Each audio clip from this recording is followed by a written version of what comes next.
Assalamualaikum warahmatullahi wabarakatuh. Perkenalkan, kami peserta Latsar CPNS PPSDM Regional Bandung Angkatan 7 Kelompok 3 yang beranggotakan 3 orang.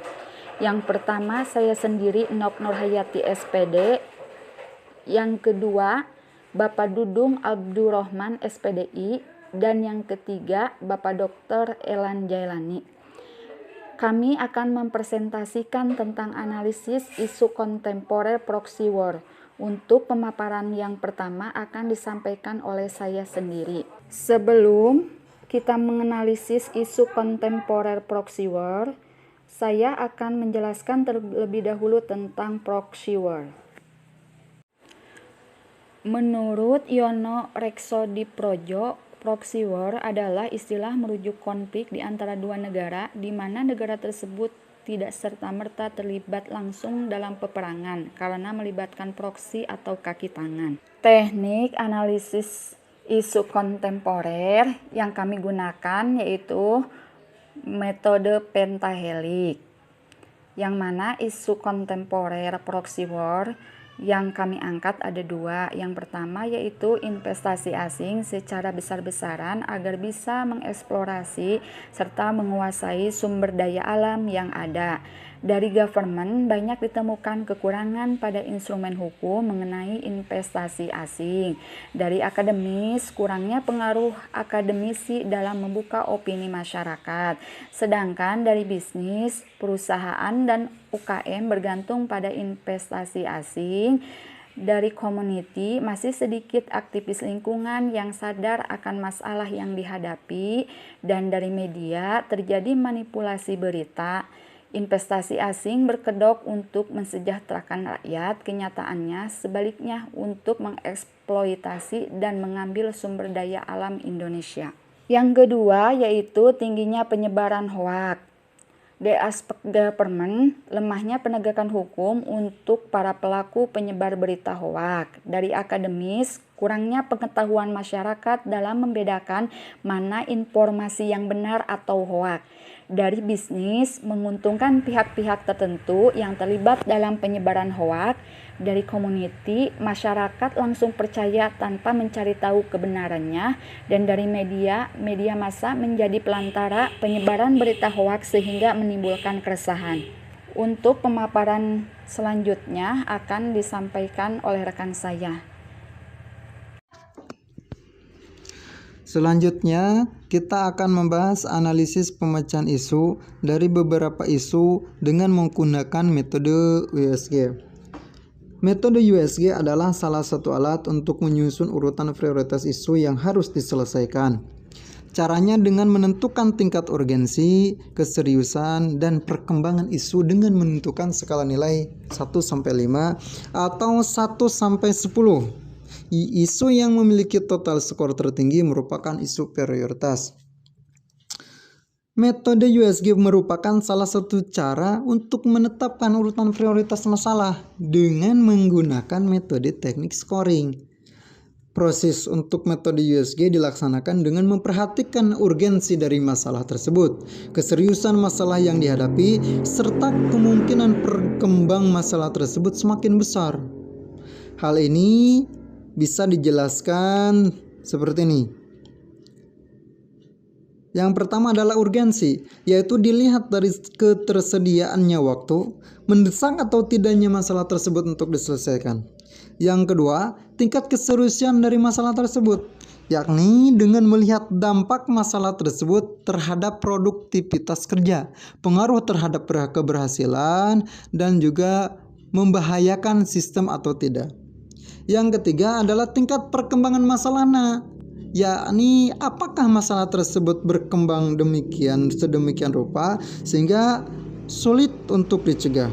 Penggunaan metode USG dalam penentuan prioritas masalah ini dilaksanakan apabila pihak perencana telah siap mengatasi masalah yang ada, serta hal yang sangat diperhitungkan atau masalah yang sangat dipentingkan adalah aspek yang ada di masyarakat dan aspek yang ada dari masalah itu tersendiri.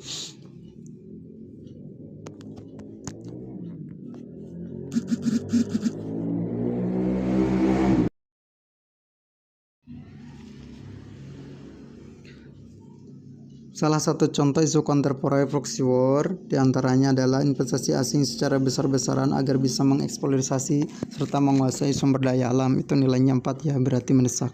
Yang kedua, tingginya penyebaran hoax. Itu nilainya 5, berarti sangat mendesak, dan yang lainnya nilainya 4. Nah, kalau kita lihat dari grafik Spixbone ini bahwa kenapa penyebaran hoax ini sangat tinggi. Salah satunya itu karena sering kita mengirimkan pesan secara berantai. Yang kedua, judul informasi tidak sesuai dengan isu. Selanjutnya, kita cepat menyebarkan informasi via media sosial, Facebook, WA, ataupun yang lainnya. Kemudian, media komunikasi itu yang menggunakan teknologi tinggi. Selanjutnya, kurangnya minat membaca dan rendahnya literasi dan kesadaran hukum, dan mudah percaya tanpa mencari tahu, serta rendahnya pendidikan kita.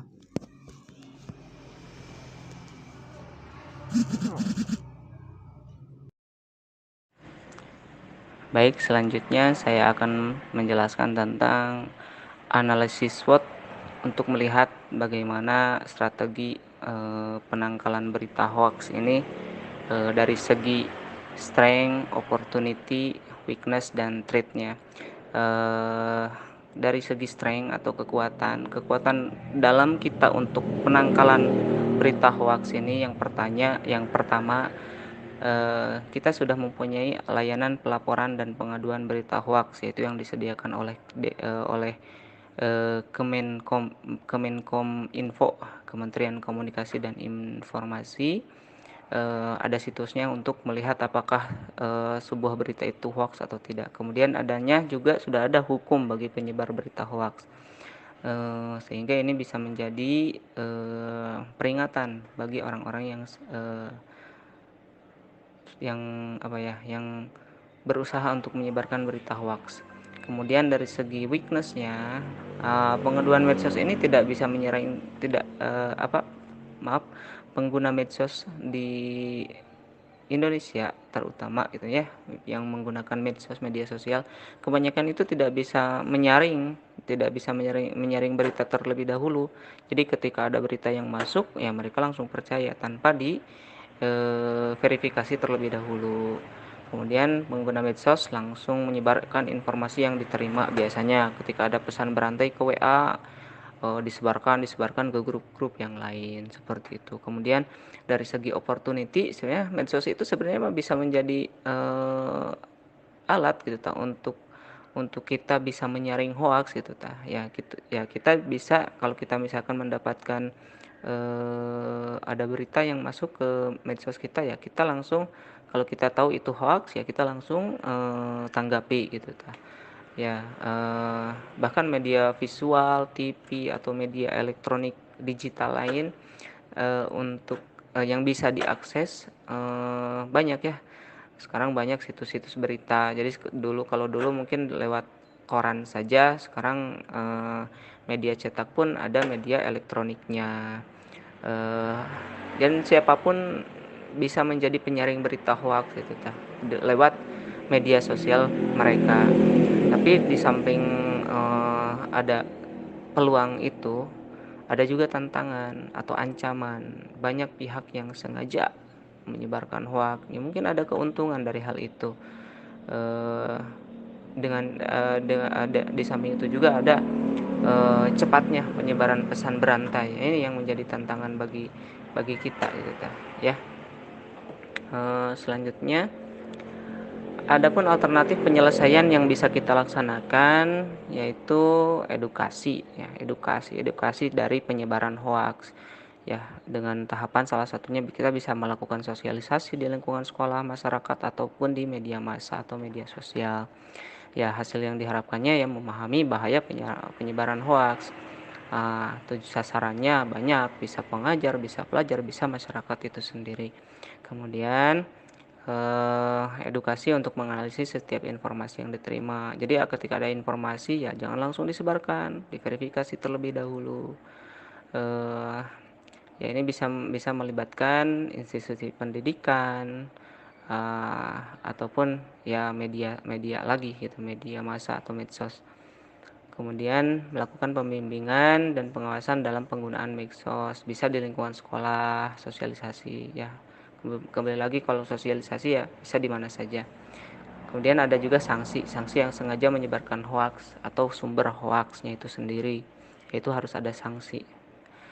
Nah, oke, untuk cukup sekian. Terima kasih. Assalamualaikum warahmatullahi wabarakatuh.